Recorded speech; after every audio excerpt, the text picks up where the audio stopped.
চটজলদি সন্ধ্যাবেলায় বানিয়ে নিন এরম একটি ইজি স্ন্যাক্সের রেসিপি। খুব কম উপকরণে এবং খুব সহজেই তৈরি হয়ে যাবে। প্রথমে স্লাইস রুটিকে এরম লম্বা লম্বা করে কেটে নিতে হবে।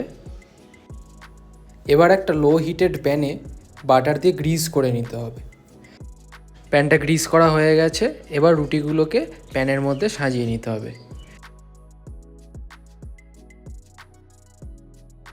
আমি যেভাবে সাজাচ্ছি আপনারাও এইভাবেই সাজিয়ে নেবেন।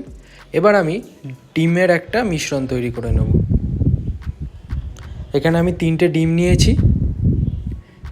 এর মধ্যে দিয়ে দেব কুচনো কাঁচা লঙ্কা, স্লাইস করা পেঁয়াজ, বীজ ছাড়িয়ে স্লাইস করে রাখা টমেটো, আর আমি ধনে পাতাটা লাস্টে গার্নিশের জন্য রেখে দেবো।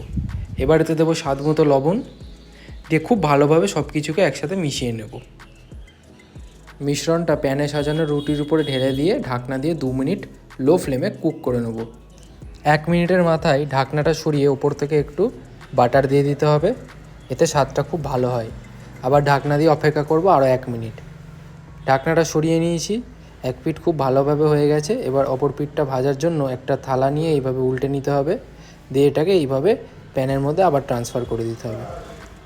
এই সাইডটাও হয়ে গেছে খুব ভালোভাবে। এটাকে এবার আমি উল্টে পরিবেশন করব। উপর দিয়ে গার্নিশ করে দেবো কুচনো ধনে পাতা দিয়ে। আপনারা এই রেসিপিটি অবশ্যই ট্রাই করবেন, খুব ভালো লাগবে। এবং আপনাদের কেমন লাগলো সেটা আমাকে অবশ্যই কমেন্টে জানাবেন।